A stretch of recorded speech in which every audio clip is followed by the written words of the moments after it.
presents...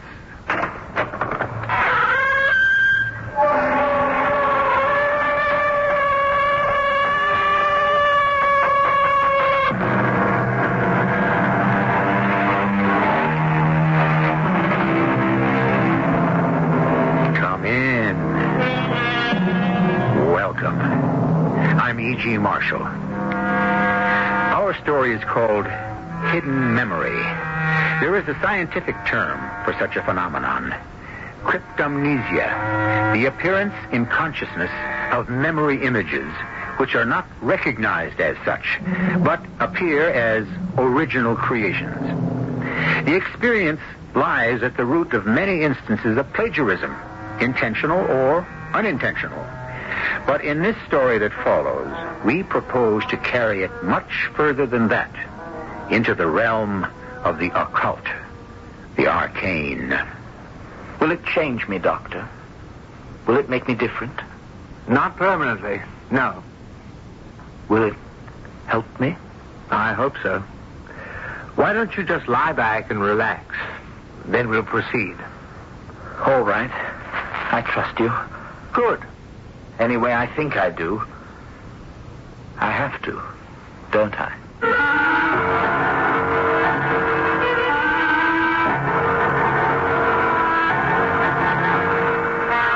Our mystery drama, Hidden Memory, was written especially for the Mystery Theater by Elspeth Eric and stars Christopher Tabori and Terry Keane. I'll be back shortly with Act One.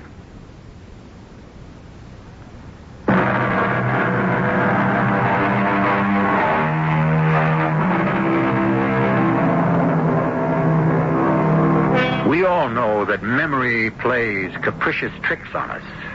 I myself can remember the phone number of my parents' home when I was 6 years old, without fail, at any time. Yet, there are moments when I cannot instantly bring to mind the number of the phone I have now. I'm certain you have had the experience of forgetting something you're sure you know perfectly well, only to have it pop into your mind hours, days, or weeks later when you were thinking of something quite disconnected.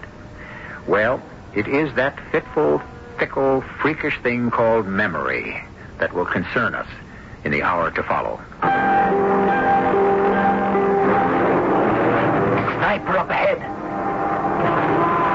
Sniper, Larry. Watch it. Oh!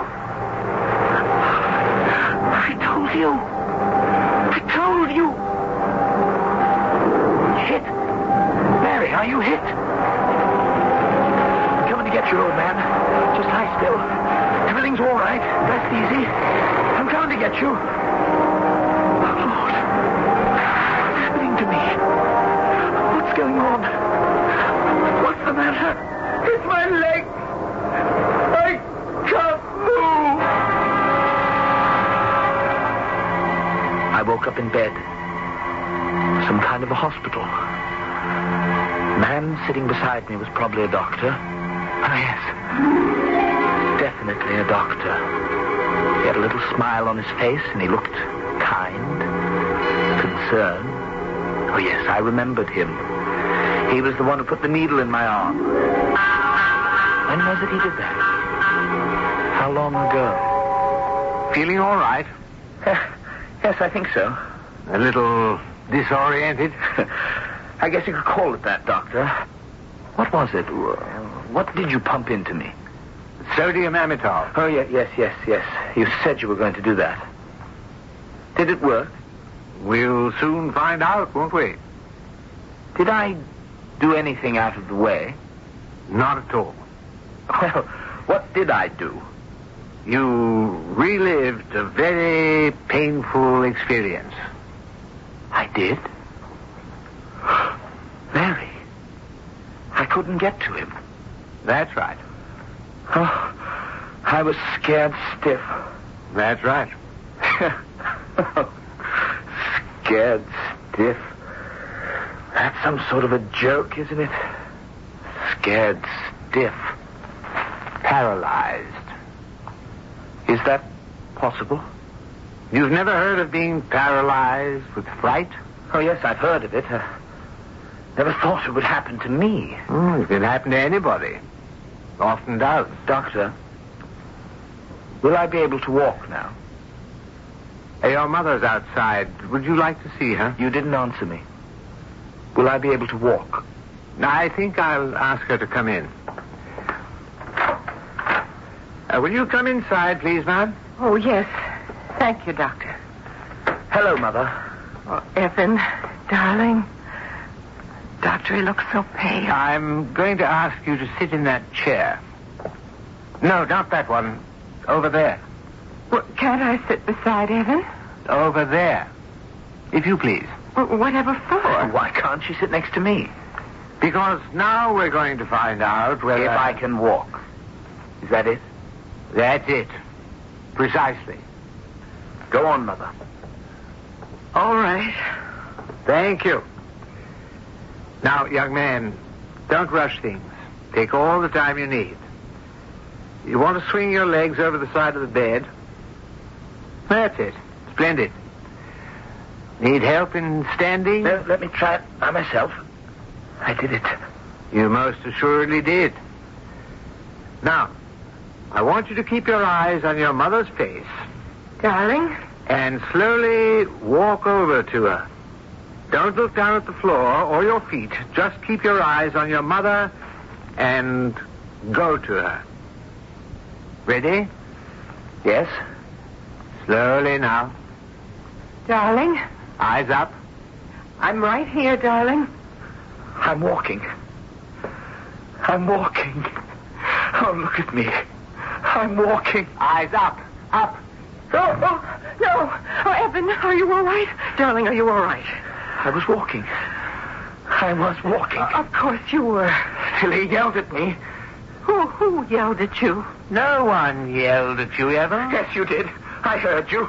You said, "Get up, you little coward. Get up off that floor." I never said that. But I heard you. I heard you. Get up off that floor, you little coward. Doctor. Get up. I heard you say it. Doctor, when Evan was little, just over a year old, someone did say that to him. His father.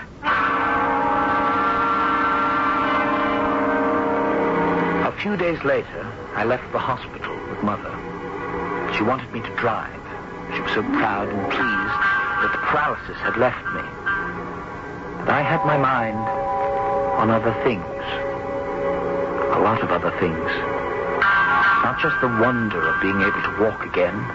Other things. Marvelous, mysterious things. We're almost there. Your grandmother will be out front to meet us. I phoned her from the hospital. Evan, are you all right? Oh, yes, I'm fine, of course.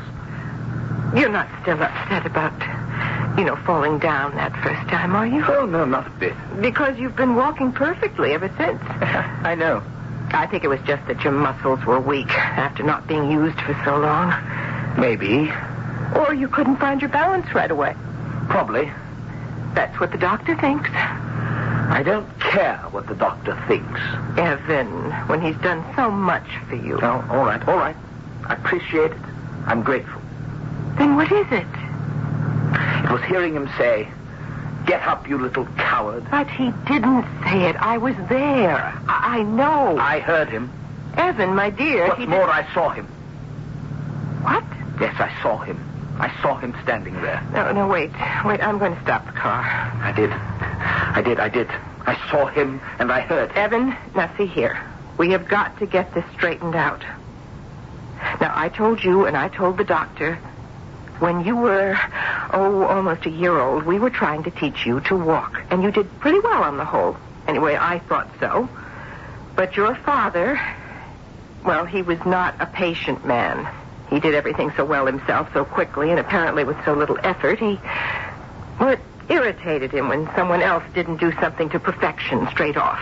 Is that how he was? A wonderful man in many ways, but he liked to have his own way in everything, and he was inclined to be irascible when he didn't get it. Yes, I remember his voice. The way I remembered about Larry after the doctor gave me the sodium amytal. Only that had worn off by then. I just remembered it. I heard it. I suppose it's possible. But it's all there, isn't it? All what? All where? Well, everything. In your memory. It's all there. Well, I suppose so. Then why can't you get at it? Dear, I've no notion. I mean, you should be able to. All I can tell you is what the doctor told me, and he should know. Why? Just because he's a doctor? There must be tons of things he doesn't know. Evan, don't excite yourself. I'll bet you I could. Well, let's get going. I tried. I know I could. I want you to see my rose garden. If I could figure out how I could do it, I know I could. Here we are. Here's the turn. There's no such thing as forgetting. Oh, doesn't the place look beautiful? No such thing. Oh, we're coming to the little lake. It's all there. If we could only remember. Aren't the willows lovely? Bending over like that. I'll remember everything. Oh, you see how pretty it looks? Evan.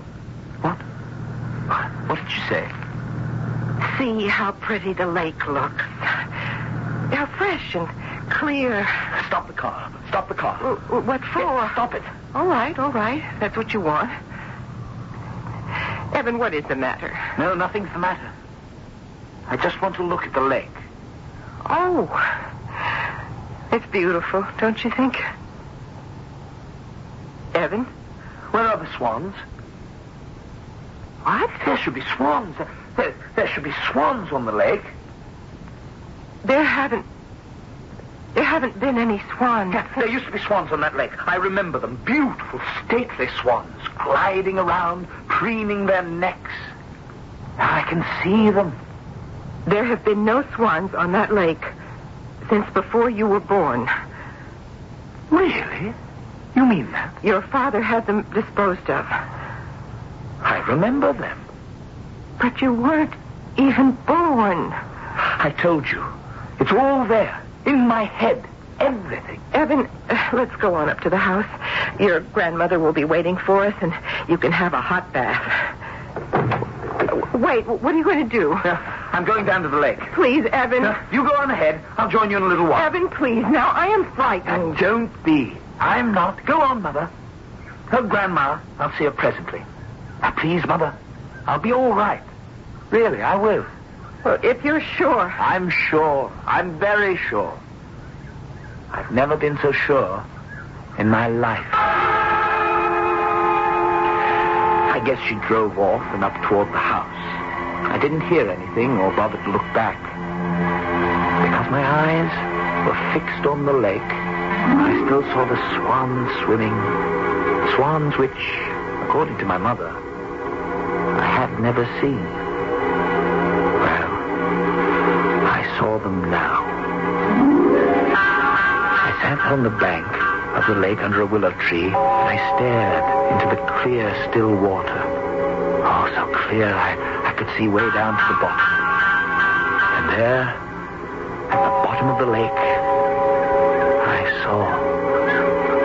I saw something that flooded me with feeling. Rage, impotence, and despair. I heard myself scream.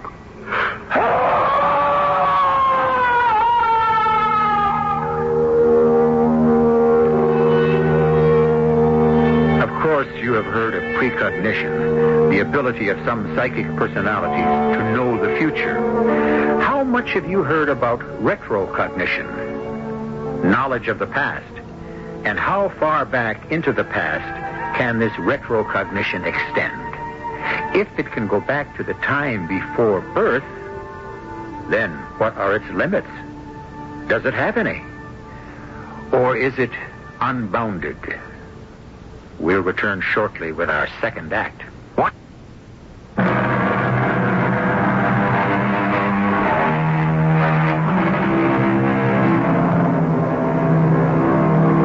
Have you ever heard Cicero declaiming from the Capitoline Hill? Have you heard Shakespeare arguing with his wife? Have you heard George Washington exhorting the troops at Valley Forge? Or have you only thought you heard them? No matter, not really. In the dim and deep recesses of your consciousness, it all comes to the same thing. drove on up the long hill to the house. From behind me, I thought I heard an agonized scream, but I closed my ears to it, put it out of my mind. I was frightened. Frightened for my son, frightened for myself. I wanted my mother. Darling, how good to see you. And Evan. Sylvia, where's Evan? Oh, back there. Where? Back where? By the lake. Oh, what's he doing there? Heaven knows. Why is he with you? Mother, so much has happened. Let me go inside, will you, and I'll try to tell you. Well, Evan's all right, isn't he? He said on the phone he was. He was. He is. Or maybe he isn't. I don't know. Just let's go inside, please. So much has happened. Go on into the library. Tea's all laid out. I don't think I want any. Oh, of course you do. Best thing in the world for you when you're upset. You seem to be. Come on now. Mother, will you hold me? Just hold me. Why, of course, dear. Of course. There now. It's all so confusing. I don't know what to make of it. Darling, you told me on the phone Evan's able to walk now. Everything went very well. It did. It did. And he is walking now. I didn't tell you on the phone that the first time he tried, he fell down. But he's all right now. It isn't that. The sodium amytal worked perfectly. It brought back something that happened during the war. A close friend of his was shot by a sniper, and when Evan tried to reach him, help him, he couldn't.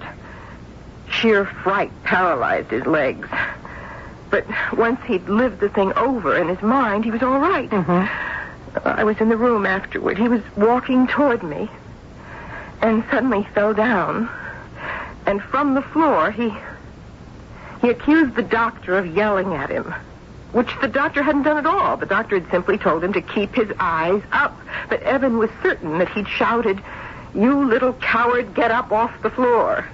He was absolutely positive. Nothing could shake him. What didn't you tell me? Well, because everything eventually straightened itself out. At least I thought it did. But on the way home, Evan kept mumbling about how everything, absolutely everything, must be there. Be where? In your memory. And that's what he said. If you could only get at it. Well, why get at it? Particularly if it's unpleasant. Get him in here. I'll get this foolishness out of his head. Now, you mustn't scold him, Mother, please. Now, listen to me. When we were coming up the driveway, we stopped to look at the lake. And I said, "Doesn't it look beautiful?" And Evan said, "Where are the swans?" Swans? What swans? Now, you see, it was so long ago you don't remember. There used to be swans on that lake. You don't remember, but Evan does. But that was ages ago. It was before Evan was born, before he was even conceived.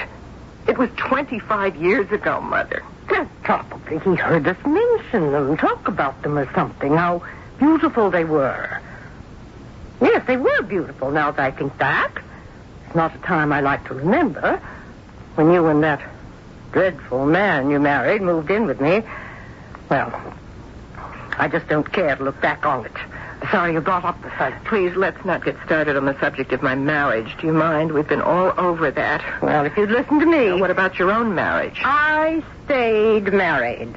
That's more than you can say. My husband didn't run off and leave me. Didn't he? You know he didn't. He died of the fever right here in this very house with me by his side. All right. Let's not argue. Right now, it's Evan I'm thinking about. I'll get him in here. Where did you leave him, by the way? Well, he got out of the car by the lake, where the swans are swimming, he said. Mother, he thought he saw them. The whole thing is a bunch of tommy-rot. Mother, a lot of silliness. I think he just came in. Oh. Well. Hello, dear. Well, Evan, come have a cup of tea. Evan, dear, you all right? Sit down, lad. Sit down right here and have a nice cup of hot tea. Thank you. Your mother and I have just been talking about you. Mother? Yes, dear. Oh, here's your tea. Lemon, no sugar. Thank you very much. Why didn't you ever tell me? Well, tell you what, dear. That Father hit you and knocked you down. Why didn't you ever tell me that? Why did I have to find it out? All by myself. It had happened again. Evan had remembered something he could have known nothing about. Could never have ever heard about. But we never discussed it in front of him years later or at any other time. There was a closed secret between my husband and me. I was so shaken by Evan's words that I got to my feet. I stumbled out of the room, went upstairs, and threw myself on my bed. Then later... Mother, are you in there? I'd really like to talk to you. Oh, I know you're upset. But really, you shouldn't be. You didn't believe, did you? When I said I saw Father strike you and knock you down? Or is it that you did believe me? Is that what upset you? That what I saw was true? Oh, Mother, please. It's true. Of course. I knew it was. How could you possibly know? I saw it. It happened before you were born. Before your father and I were married.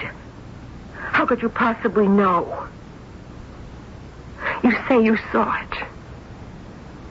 Where did you see it? At the bottom of the lake. Evan, you're mad. I saw it. I saw the whole thing. You see, it's a matter of concentration. I think that's what it is. I don't really know. Anyone can do what I did. They just haven't tried. They don't know the power they have. See, I didn't know till now.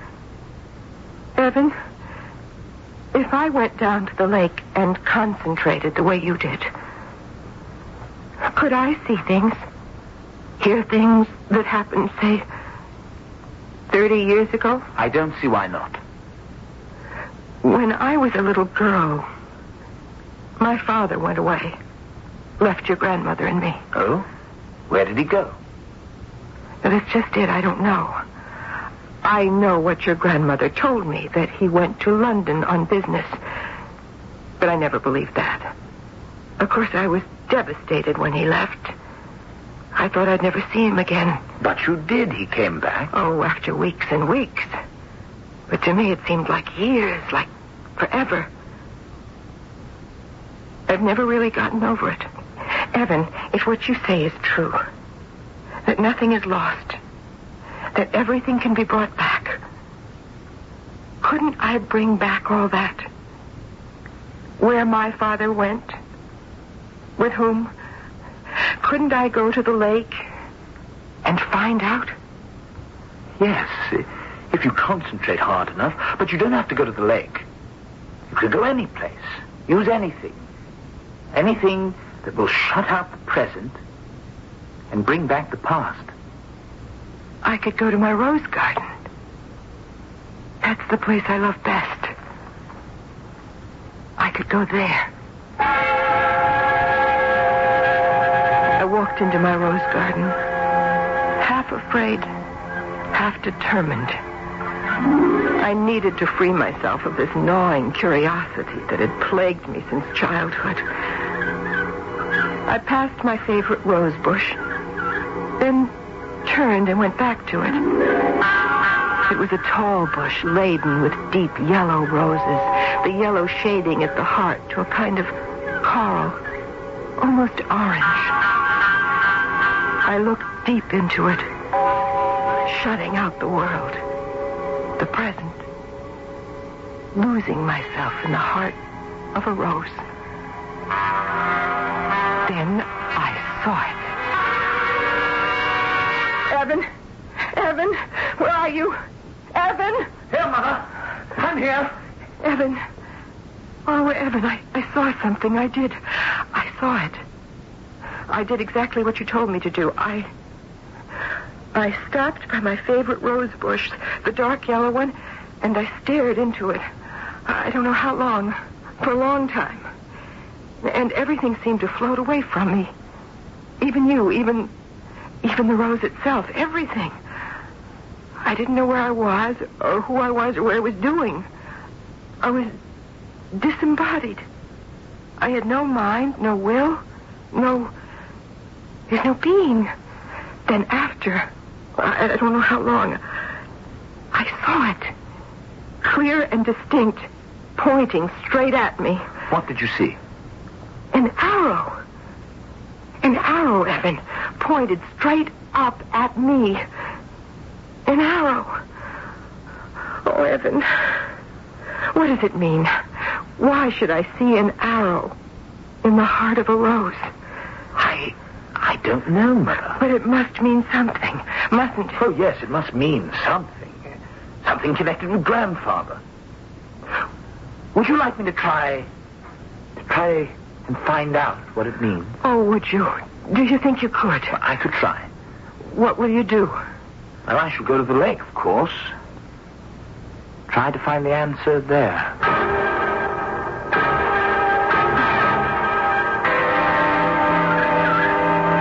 Oh, Mother.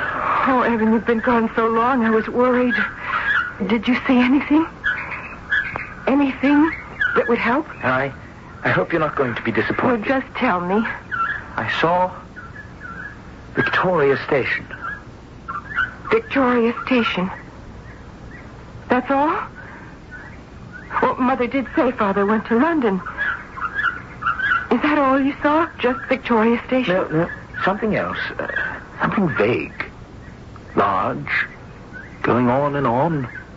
And white. Very white. Like Palisades. Rising straight up out of the water.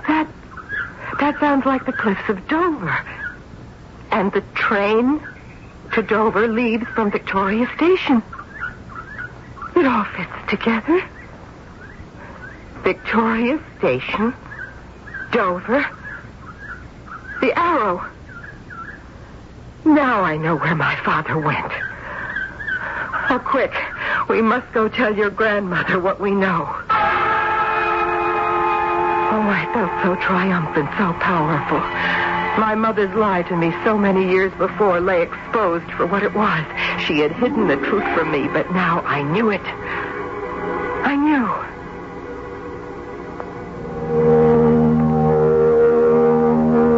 Of course, you are free to believe or disbelieve. Let the dead past bury its dead. Longfellow preached that in 1839, and in general, we have tried to do just that. But it isn't quite working, is it? The past and its dead are uneasy and refuse to stay buried. Perhaps it is better for us to go at least halfway to meet them. I'll be back shortly with our final act.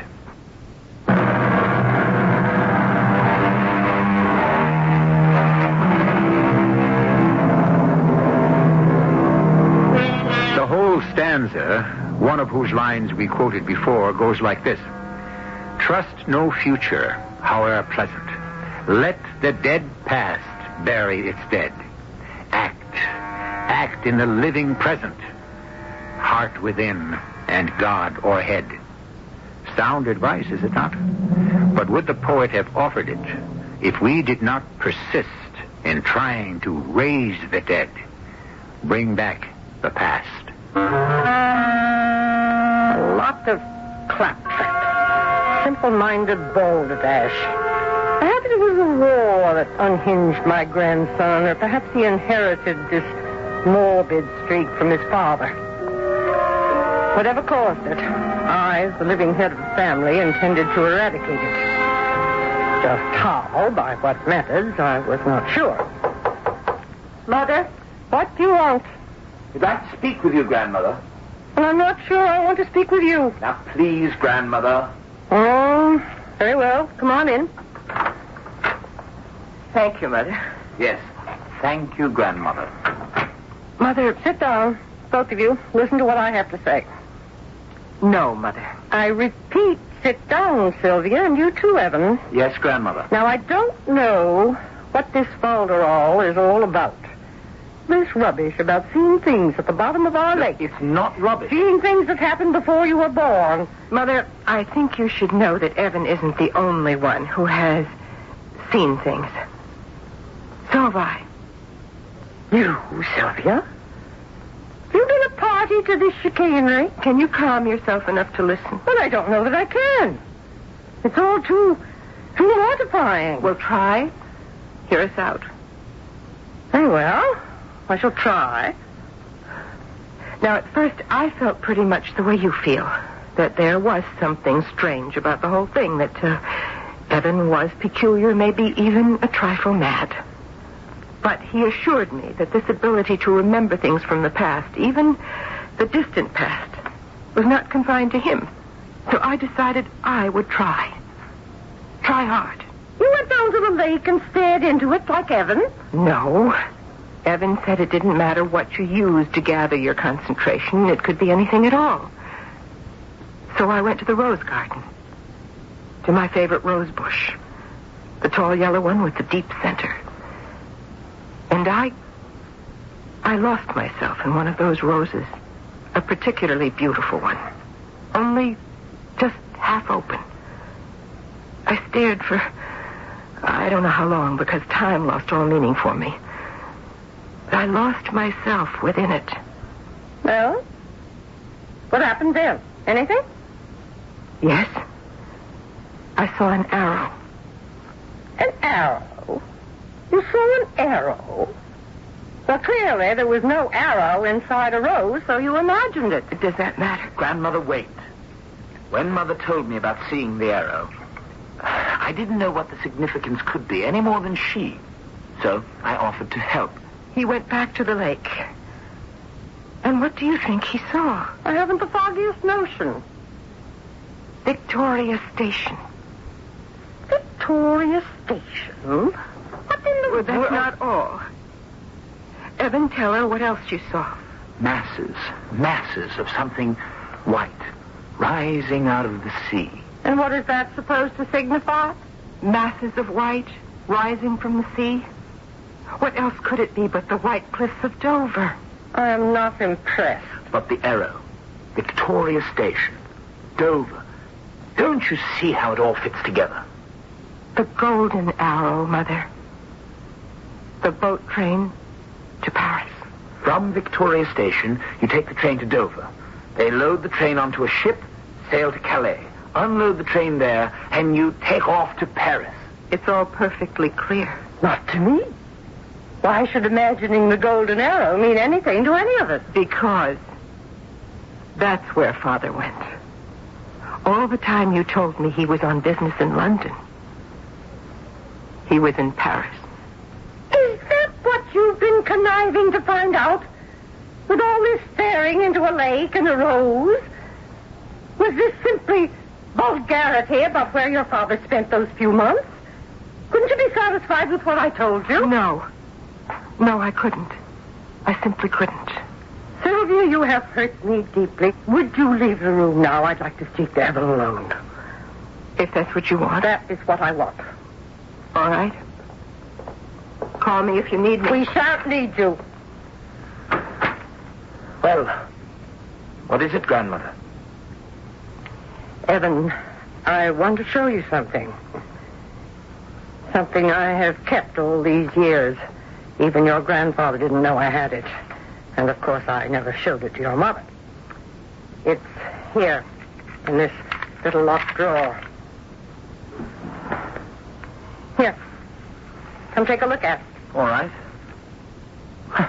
Why, it's just a sheet of paper. Yes. Beautiful color, isn't it? That deep purple. Stiff, shiny. Marvelously preserved, don't you think? Oh, is it old? At least 30 years, I should say.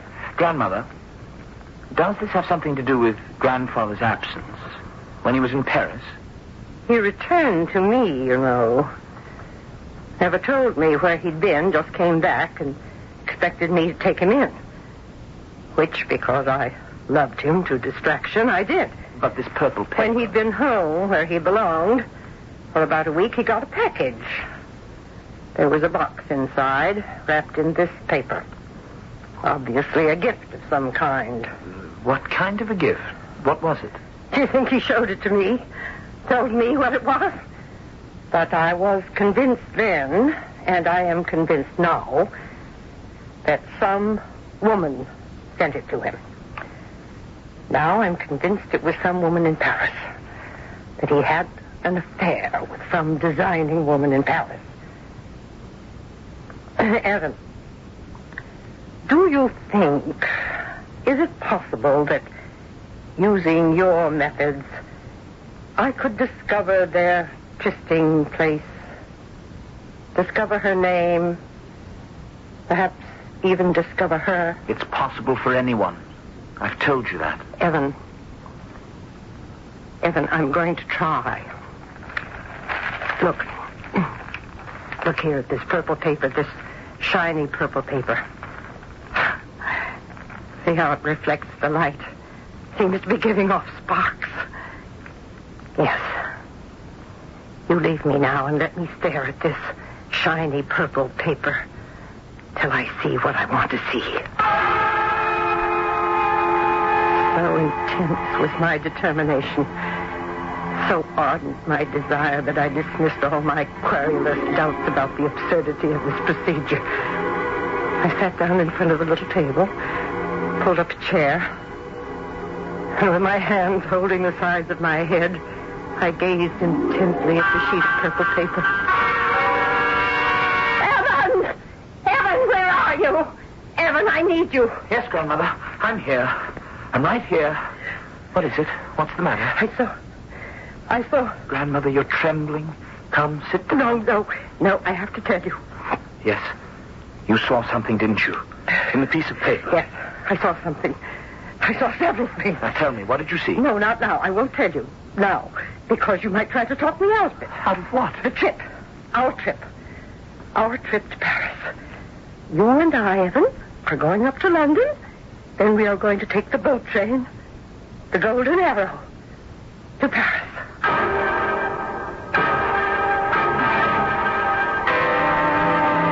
The very next day, Evan and I were in Paris. You're quite certain we're in the right place, Grandmother? Are you doubting your own methods, Evan? Oh, no. You think because I'm 60 years old I can't do what you did? And your mother? I sat staring at that piece of purple paper till I felt...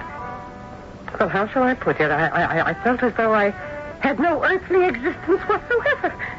Do you know what I mean? Oh, I know very well. You felt it, too. Oh, yes, I felt it. I suppose your mother did, too. I'm sure she did. The first thing I saw, after who knows how long, was the water, this long stream of water, winding, twisting, going on for miles and miles, seeming never to stop. I watched it with fascination for a good long time. And then it burst upon my consciousness. Of course, it was the Seine I was looking at, the Seine River that winds through Paris. Of course. Madame, monsieur, quelque chose à boire? Something to drink, Grandmother. Heavens, no, I'm too nervous. Rien pour madame. Pour moi, une vermouth cassis, s'il vous plaît. Merci, monsieur. Tout de suite. I'm trembling head to foot. Isn't that ridiculous? Is that all you saw, Grandmother, in the purple paper? You'll never guess. Oh, no, I don't want to guess. I want you to tell me. Now, why this particular cafe? Well, I don't know exactly, but what I was seeing in the purple paper, the Seine, then the Louvre. Isn't it logical that what I was seeking must be on the opposite bank to the Louvre? Yes, I suppose so. Did you see anything else, though? Well, just a hazy impression of something red, a smudge of bright red. Now, that's all? Like a little red ball or a tiny cloud that moved. But you couldn't make out what it was? I'm positive we're in the right place. I feel it. Oh, Grandmother, you're becoming a real sensitive. Am I? Do you think so, really? Well, you're showing all the signs. Monsieur, le vermouth cassis. Merci. Quelque chose d'autre? Ça suffit. Merci bien. Well, Grandmother, here's to the success of our little trip, eh? Evan, I'm actually trembling. I'm trembling all over. Now. Evan, look over there. Where? At that table. Don't. Now, wait till she sits down. Who? That woman. There. Now she's sitting down. Look now. The one with the red hair? What about her? Don't you see? That's the red I saw. The little red ball, the red cloud. Evan, that's the woman your grandfather had the rendezvous with here in Paris. Oh, but Grandmother, you can't be sure. I'm sure. I saw it all in a piece of purple paper. Yes, but even if you're right... I am right. There's not the slightest doubt. Well, what do you propose to do about it? I'll tell you. I want you to go over to her table and in your most courteous manner ask her to join us for an aperitif. Tell her Lady John Trevelyan requests her company. So here I sit. Erin is bending over the red-haired lady, speaking to her softly. She looks up, startled. He repeats himself. She looks incredulous. Then she smiles. Now she gets up and with her hand on his arm walks slowly toward the table where I sit. We have a lot to talk over, this lady and I.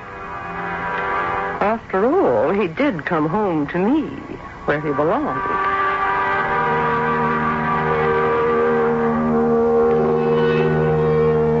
We shall never know if the lady with the bright red hair was Lord Trevelyan's Paris indiscretion, for our story has come to its climax.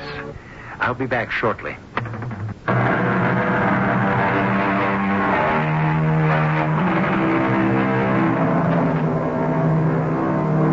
I myself do not have such powers of retrocognition. But then again, perhaps I do have them. How can I be sure if I have never tried? One of these days, I shall plant myself in front of something. A rose, a piece of purple paper, a lake as clear as crystal, and concentrate till I feel disembodied, discarnate, feeling without flesh. What, oh, what, if anything, will I see? Our cast included Christopher Tabori, Elspeth Eric, Terry Keane, and Robert Dryden. The entire production was under the direction of Himan Brown. And now, a preview of our next tale. When I was a lad, I worked out every tree and building on the estate. Tell me, did your butler Brunton ever ask you such a question? Upon my word, Holmes, I don't know how you ferreted that out. But he did ask me some months ago in connection with an argument he said he had with a groom. But I still fail to understand what's behind it all. Holmes, I must confess that I sympathize with Musgrave's bewilderment. Look at my notes. Go back to the ritual and read. Where? What? Where was the sun? Over the oak. Ah, I see, Holmes, and the shadow was under the elm. Precisely. It was obvious from the first that the trees and the measurements were used as guides to some location. This is E.G. Marshall, inviting you to return to our Mystery Theater for another adventure in the macabre. Until next time, pleasant dreams.